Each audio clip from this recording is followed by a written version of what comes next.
भंडारा जिल्ह्यातील लाखांदूर तालुक्यातील जैतपूर येथे किरकोळ भांडणातून एका 45 वर्षीय महिलेची हत्या करण्यात आली। शेजारील तरुणाने पत्नीला पाठविलेले अश्लील मेसेज व फोटो पाहून बेभान झालेल्या पतीने दुसऱ्या दिवशी रागाच्या भरात सदर मुलाच्या आईला उभारीने मारून हत्या केल्याची घटना लाखांदूर तालुक्यातील जैतपूर येथील वार्ड नंबर 2 मध्ये दिनांक 29 मे रोजी दुपारी 4 वाजताच्या सुमारास घडली।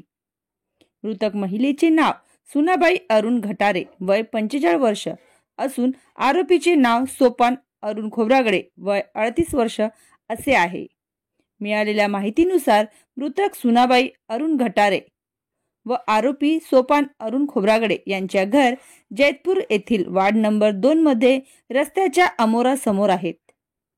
मृतक सुनाबाईचा मुलगा मोहित हा सोपान खोब्रागडेच्या पत्नीला नेहमीच मोबाईलद्वारे अश्लील मेसेज करायचा व सोपान घरी नसताना नेहमी सोपानच्या घरी जायचा अशी गावात चर्चा आहे।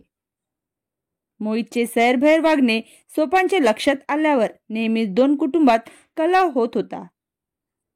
घटनेच्या आदल्या रात्री दिनांक 28 मे रोजी मोहित याने आपल्या मोबाईलवरून व्हॉट्सअपवर अश्लील मेसेज पाठवले।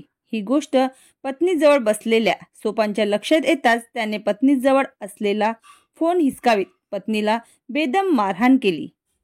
ही माहिती मोहितला मिळताच तो कुठेतरी बाहेर रात्री घरून निघून गेला।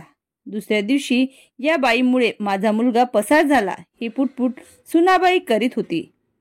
सोपानला ही गोष्ट समजताच त्याचा राग अनावर झाला। घटनेच्या दिवशी सोपानने रस्त्यावर येऊन मोहित बाहेर निघ, मी तुला पाहून घेतो। माझ्या पत्नीसोबत असलेल्या संबंधाचा आज सोक्षमोक्षच लावून टाकतो म्हणून रस्त्यावर येऊन शिवीगाळ सुरू असलेल्या अश्लील शिव्यांचा वर्षाव पाहून सुनाबाई अरुण गटारे घराबाहेर येऊन तू मुलाला व आम्हाला आई वडिलाला अश्लील शिवीगाळ का करतोस, आपली बायको सांभाळ असे समजावित असताना बेभान झालेल्या सोपानने सुनाबाईवर हातात असलेल्या लाठीने बेदम मारहाण सुरू केली। त्यात डोक्याला गंभीर जखम लागून मोठ्या प्रमाणात रक्तस्राव झाला व सुनाबाई जागीच पडली। तिला पुढील उपचारासाठी भंडारा येथे नेत असताना वाटेत किटाडी जवळ तिचा मृत्यू झाला। आरोपीने स्वतः दिघोरी पोलीस स्टेशनमध्ये जाऊन आत्मसमर्पण केले।